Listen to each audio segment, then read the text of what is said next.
La consigna de esta semana, tú ya sabes que es, soy solidario cuando ayudo a mis compañeros, dura hasta el día de hoy, que es viernes. Y en nuestra clase de historia vamos a conversar sobre el oncenio. El oncenio se refiere al periodo de gobierno de 11 años que inicia en el año 1919, en el cual accede al poder el presidente Augusto Bernardino Leguía Salcedo, y mediante manipulación de la constitución política se va a quedar en el gobierno hasta el año 1930. Y él hubiera seguido en el gobierno, solo que ocurrió algo en el aspecto internacional en otro país que repercutió directamente en su gobierno y es por eso que él es sacado por la fuerza.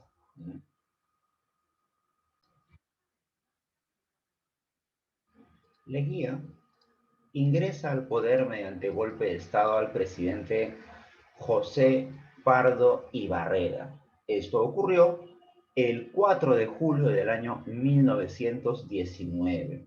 Aquí él se proclama presidente del Perú e instaura una forma de gobierno llamada la Patria Nueva.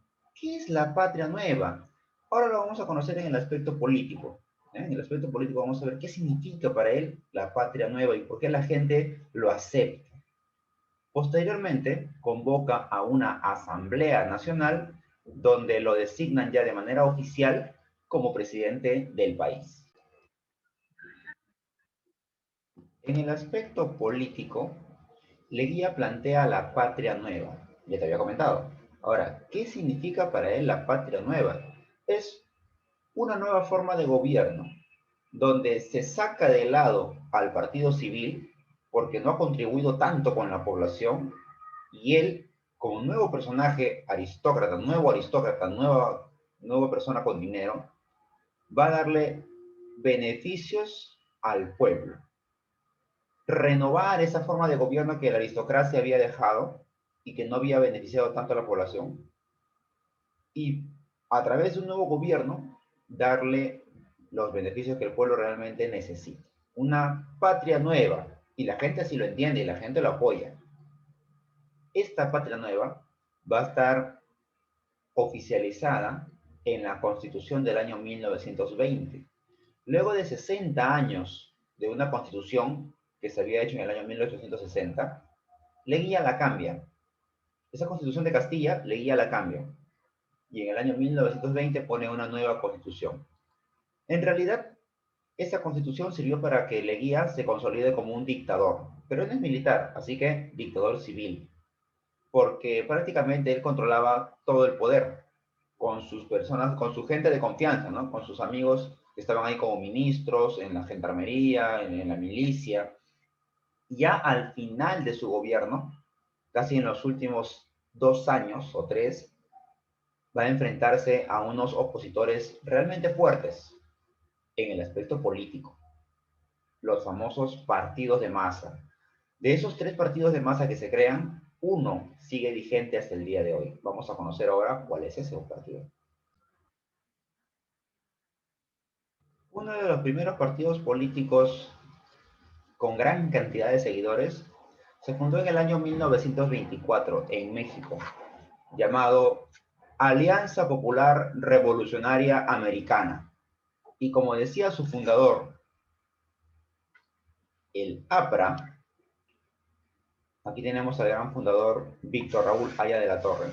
El APRA, decía él, no es solo un partido político, no quiere llegar al poder, lo que quiere es llegar al corazón y a la mente de las personas para que comprendan cómo debe ser un buen gobierno, cómo se debe vivir bien, cómo es tener beneficios, comprender que cuando el presidente gobierna tiene que dar beneficios a la población y no solamente quedarse en el poder por el dinero. El APRA se trató de un capitalismo estatal. Él decía que es el gobierno peruano, el país, quien tiene que controlar las empresas, que tiene que ser dueño de empresas e invertir en empresas para que genere cada vez más y más dinero. Tiene que ser el país el encargado de la economía. Así decía él. Además, plantea ciertas reformas, que el modelo económico esté igual, solo que con algunos beneficios para los campesinos y sobre todo para los obreros, porque ellos van a ser un punto importante. La pregunta que se hacía Aya de la Torre es, ¿quién debe llevar a cabo esta reforma? La clase media. Y por clase media se entiende a los universitarios y a los profesionales. No considera él a los campesinos ni a los obreros, porque no los consideran muy aptos para este proceso. Otro partido político que surge un poquito más adelante, en el año 1928, es el Partido Socialista Peruano, fundado por uno de los más grandes pensadores del país, no lo vamos a negar, José Carlos Mariátegui. José Carlos Mariátegui, a pesar de los problemas físicos que ha tenido, porque desde temprana edad se vio obligado a usar una silla de ruedas, no podía caminar libremente, tenía una enfermedad, era un accidente en realidad. A pesar de eso, él no se quedó estancado. Él es un autodidacta. ¿Qué significa autodidacta? Él aprende solo, él busca información, lee muchos libros y empieza a tener un pensamiento diferente y dice, el gobierno peruano está trabajando mal, no está mejorando la calidad de vida de las personas.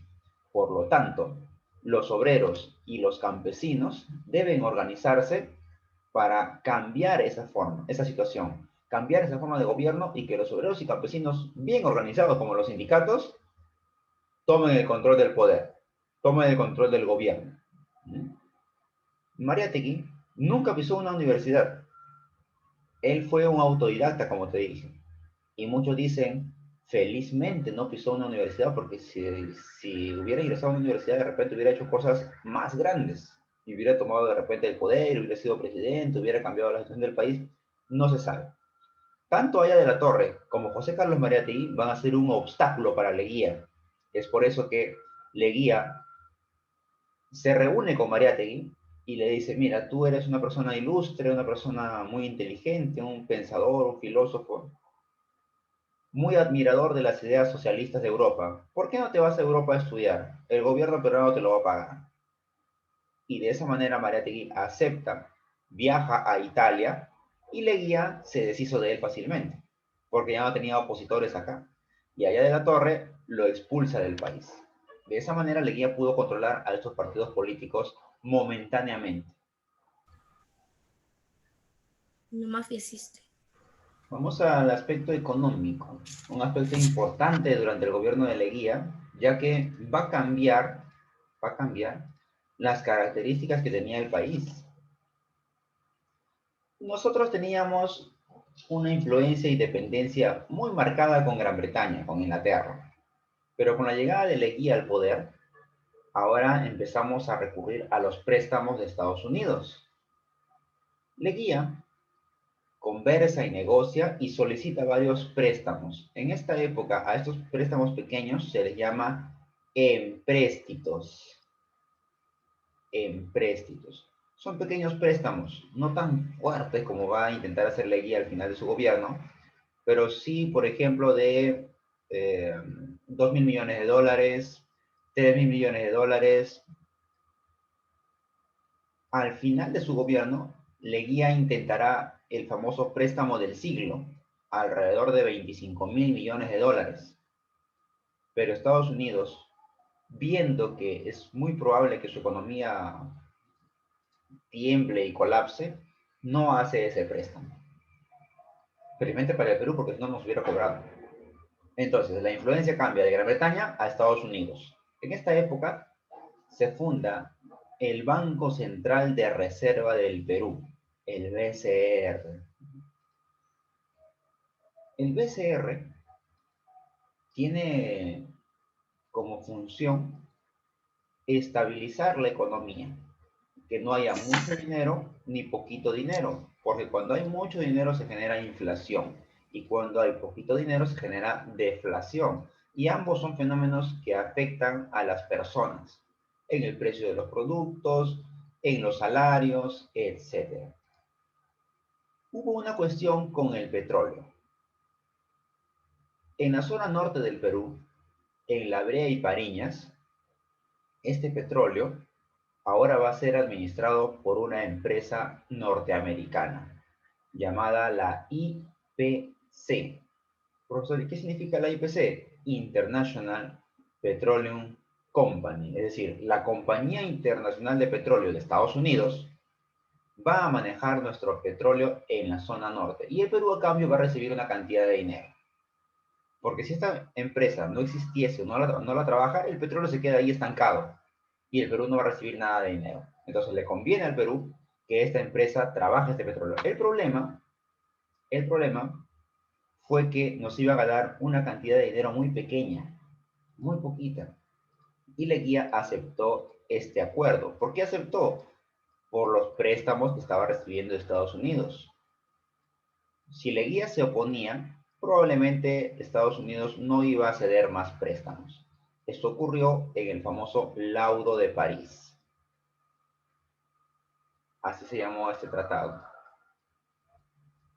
Y por último, ¿te acuerdas qué pasó con los ferrocarriles durante el gobierno de Cáceres? Fueron que serían trabajados por Inglaterra por 60 O años.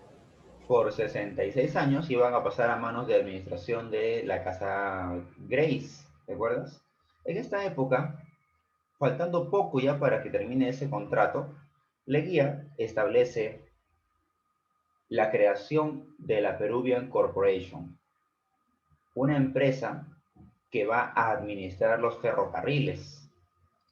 Los ferrocarriles van a seguir siendo trabajados por empresas privadas y con el paso del tiempo, para evitarse problemas legales, porque luego de 66 años había que ver qué pasa con los ferrocarriles. No los van a devolver así nada más, porque se han gastado, hay que remodelarlos, etcétera. Hay que hacer un pago fuerte por los ferrocarriles. Leguía simplemente los cede, los entrega, los regala.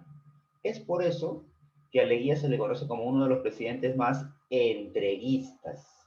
Entregó nuestra economía a Estados Unidos, entregó territorio, entregó nuestras riquezas. Y todo esto coincide con un acontecimiento importante para la historia del Perú. Nos encontramos cerca al año 1921. Han pasado 100 años desde que San Martín se paró en un balcón y dijo: desde este momento el Perú es libre e independiente.